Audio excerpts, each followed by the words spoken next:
আপনারা লক্ষ্য করছেন যে জুলাই যে গণঅভ্যুত্থান হয়েছে, রক্তাক্ত এক গণঅভ্যুত্থান, সেই গণঅভ্যুত্থানকে একটা পণ্য বানিয়ে একদল নতুন রাজনীতি দল করেছে এবং আরেকটি ৭১-এর ঘাতক দালাল রাজাকার যারা বাংলাদেশের বিরোধিতা করেছিল, তারা খুনি হাসিনা যেভাবে ৭১-কে তার পৈতৃক সম্পত্তি বানিয়ে সেটাকে বাণিজ্য করে বাংলাদেশের অর্থ সম্পদ লুটপাট করেছে, বাংলাদেশের মানুষকে গুম খুন অত্যাচার এবং বিচার বহির্ভূত হত্যাকাণ্ডের মতো নিকৃষ্ট জঘন্য কার্য মানবতা বিরোধী অপরাধ করে বাংলাদেশকে দাবিয়ে রেখে সে ক্ষমতা দখল করেছিল।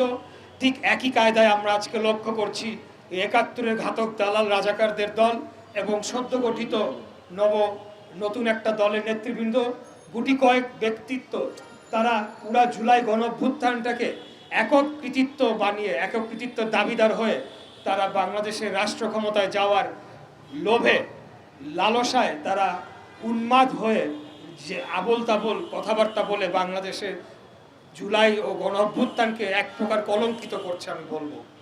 আমি আপনাদের কাছে মাধ্যমে বলতে চাই যে এই জুলাই গণঅভ্যুত্থানের যদি একক কৃতিত্ব দাবিদার কোনো ব্যক্তি হয়ে থাকে, সেটি আমাদের মরহুমা দেশনেত্রী বেগম খালেদা জিয়া।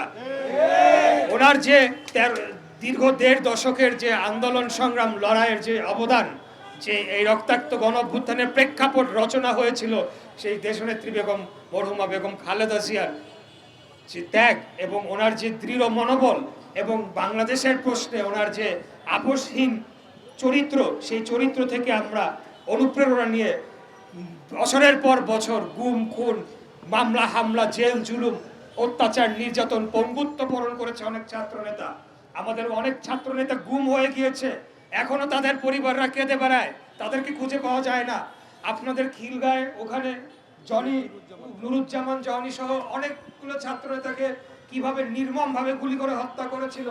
আমাদের এই সূত্রাপুর কোতোয়ালি গ্রেটার সূত্রাপুর কোতোয়ালি এলাকায় 7 জন ছাত্র নেতা গুম হয়ে গিয়েছে, আজ পর্যন্ত তাদের পরিবাররা জানে না তারা কি জীবিত আছে নাকি তারা মৃত, কোন দোয়াটা আল্লাহর কাছে করবে তারা জানে না। তো এই সকল কিছুর কি কোনো মূল্য নাই? এটা মূল্যহীন হয়ে গিয়েছে। এই ত্যাগের বিনিময়ে তো একটা জনরোষ, একটা জনক্ষোভ তৈরি হয়েছিল, যার বিরুদ্ধে জুলাই গণঅভ্যুত্থানে আমাদের বাংলাদেশ জাতীয়তাবাদী ছাত্র দলের 142 জন না 48 জন পদধারী নেতাকর্মী, সরাসরি পদধারী নেতাকর্মী জীবন দিয়েছে। তার কি কোনো মূল্য নাই?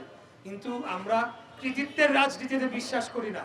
আমরা শুরু থেকেই এই জুলাই গণঅভ্যুত্থানে কেউ কৃতিত্ব নেওয়ার চেষ্টাও করেনি। কিন্তু এই যে নতুন যে দুটি রাজনৈতিক দলের, নতুন একটি রাজনৈতিক দল আর একটা পুরানো ঘাতক দালাল, তারা আজকে একটা পরিস্থিতি তৈরি করার চেষ্টা করছে।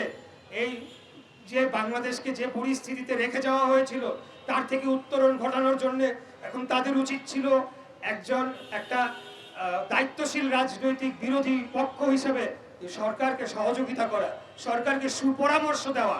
কিন্তু সেই জায়গায় আমরা লক্ষ্য করছি তারা ইদানিং হুমকি ধামকিও দিয়ে চলেছে, তারা নাকি সরকারকে পতন করে দিবে।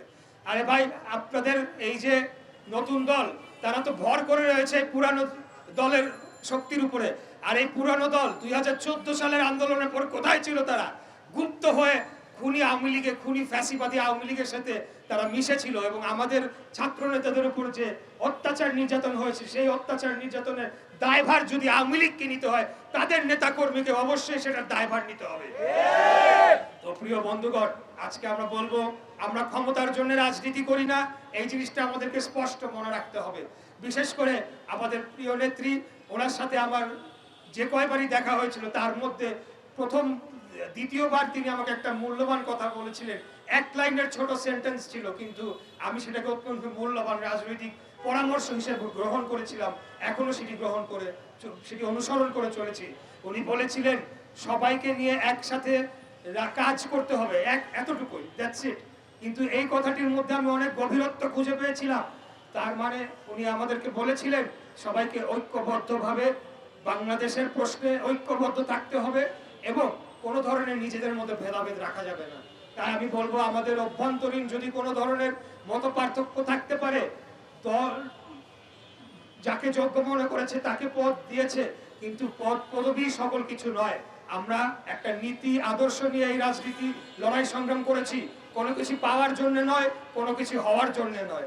কেবলমাত্র বাংলাদেশকে যে একদম কুক্ষিগত করে বিদেশি প্রভুর একটা দাস রাষ্ট্রে পরিণত করা হয়েছিল, সেই রকম একটা অত্যাচারী রেজিমের হাত থেকে বাংলাদেশকে রক্ষা করার জন্য আমরা এই আন্দোলন সংগ্রাম করেছিলাম।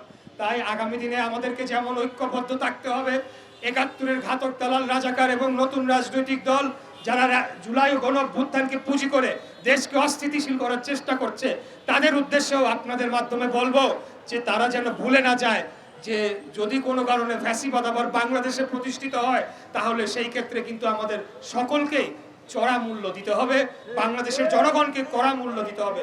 সেটা আমরা বাংলাদেশ জাতীয়তাবাদী দল আজকে আমাদের মাননীয় প্রধানমন্ত্রী দেশ নায়ক জনাব তারেক রহমানের নেতৃত্বে যে একটা গণতান্ত্রিক বাংলাদেশে রূপান্তর করেছি, সেই গণতন্ত্রকে যদি আবারও কেউ বা কারা তাদের ক্ষমতার জন্য হুমকির মুখে ফেলে দিতে চায়, পুরো বাংলাদেশের অস্তিত্বকেই যদি হুমকির মুখে ফেলে দিতে চায়, তাহলে কিন্তু আমরা বসে থাকবো না।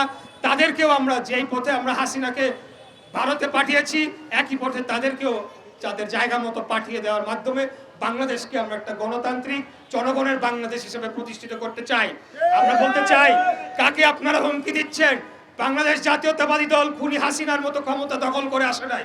জনগণের সরাসরি ভোটে নির্বাচিত হয়ে 5 বছরের ম্যান্ডেট নিয়ে আমরা এই রাষ্ট্র পরিচালনার দায়িত্ব পেয়েছি। আমরা জনগণকে সাথে নিয়ে জনগণের সকল যে সমস্যা রয়েছে, এখন জ্বালানি নিয়ে সমস্যা রয়েছে, ব্যাংকিং সেক্টরের সমস্যা রয়েছে, আমাদের দূষণের কারণে দেশ বসবাসের অযোগ্য হয়ে যাচ্ছে, নানাবিধ সমস্যায় আমরা